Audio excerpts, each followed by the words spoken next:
तो आज हम सीखेंगे प्रेजेंट कॉन्टिन्यूअस टेंस क्या होता है और प्रेजेंट परफेक्ट कॉन्टिन्यूअस टेंस क्या होता है। तो अगर वाक्य के अंत में ता है, ती है, ते हैं आदि लगा हो तो वो हो गया प्रेजेंट कॉन्टिन्यूअस टेंस। और अगर वाक्य के अंत में ता आ रहा है, ती आ रही है और ते आ रहे हो लगे हो तो वो हो गया present perfect continuous tense. Right? बिल्कुल नहीं, ऐसा होता ही नहीं है और ऐसा हम यूज करते भी नहीं है जनरली। ठीक है? कभी आपने सुना है कि किसी ने पूछा है कि मैं दिल्ली में रहता आ रहा हूं, या तुम कितने साल से दिल्ली में रहते आ रहे हो? कोई नहीं पूछता है। ठीक है ना? हाँ, कभी कभार पूछ लेता है, लेकिन ज्यादातर लोग कहते क्या है, कहते हैं कि तुम दिल्ली में कितने साल से रह रहे हो। ठीक है? तो चलिए इस पे हम काम करेंगे। पहले इसके जो बनाने के नियम है वो देख लेते हैं। ठीक है? तो बनाने का नियम बिल्कुल यही है, दिया हुआ है स्क्रीन पे, आप देख सकते हैं। ठीक है? तो हमारा हो गया सब्जेक्ट, सब्जेक्ट के साथ इज आर एम लगाएंगे और वर्ब में आईएनजी लगाएंगे। ये हो गया हमारा प्रेजेंट कॉन्टिन्यूअस टेंस का रूल। ठीक है? इज आर एम के बाद नॉट लगा देंगे प्रेजेंट कॉन्टिन्यूअस टेंस के नेगेटिव फॉर्म में। और अगर वो क्वेश्चन फॉर्म हो गया तो हम हेल्पिंग वर्ब को मतलब इज आर एम जो है इसको पहले रख देते हैं। ठीक है? उसके बाद बाकी सब्जेक्ट रखेंगे और फिर वर्ब आईएनजी लिख देंगे। ठीक है?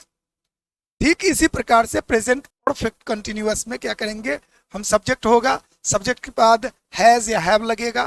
ठीक है? हैज और हैव कहाँ लगता है उसके लिए एक शॉर्ट्स बनाया हुआ है, अगर आपको देखना है तो आप देख लेंगे। उम्मीद करता हूँ ये आपको आता होगा। ठीक है?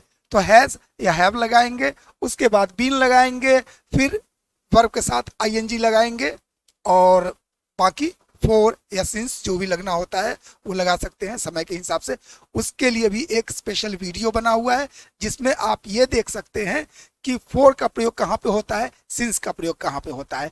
अभी हमने बिल्कुल छोटा सा ये समय लिया है, मतलब छोटा सा वीडियो बनाने जा रहे हैं जिसमें हम ये क्लियर करेंगे कि प्रेजेंट परफेक्ट कंटिन्यूअस को कैसे हम, ठीक है, मतलब डिफरेंट टाइप का बना लिया है हमने कि हाँ इसको हम यही कहेंगे कि कोई बोलता आ रहा है, कोई सुनता आ रहा है, ऐसा कुछ नहीं होता है। देखिए, तो बनाने का नियम क्या है और समझने का नियम क्या है। नंबर एक, हिंदी टू इंग्लिश बनाना बंद कर दीजिए, सेंस के हिसाब से काम कीजिए। ठीक है? हमने बहुत सारे वीडियोस में हमने बताया है कि अगर आप हिंदी टू इंग्लिश करेंगे तो आपको बहुत सारी दिक्कतें आएंगी। ठीक है?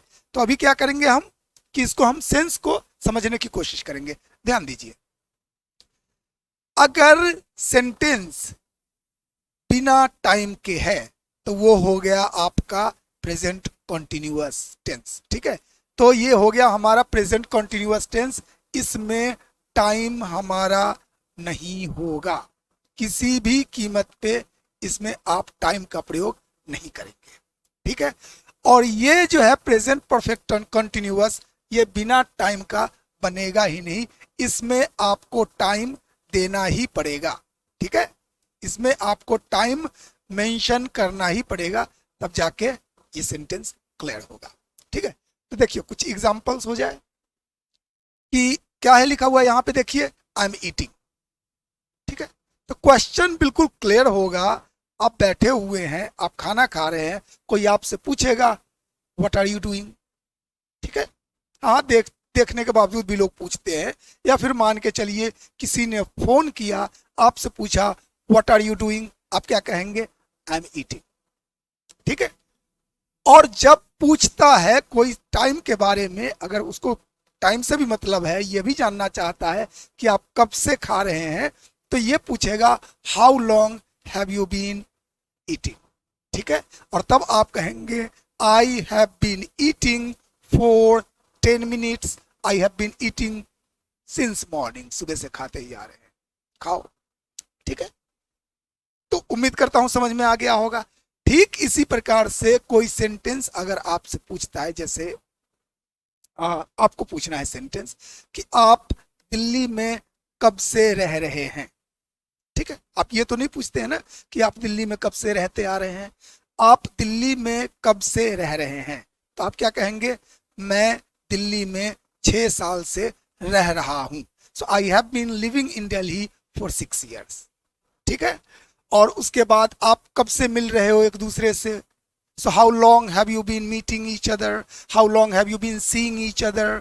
तो आप सिंपली कह सकते हैं we have been meeting each other since our childhood, we have been seeing each other since our childhood. ठीक है, तो अगर टाइम होता है, कंक्लूजन क्या है कि अगर टाइम मेंशन किया है तो वो हो गया आपका प्रेजेंट परफेक्ट कंटिन्यूअस टेंस।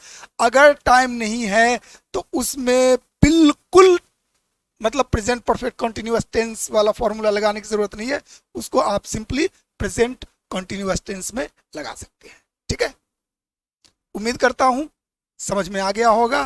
ठीक है, तो मिलते हैं अब अगले क्लास में, तब तक के लिए टेक केयर।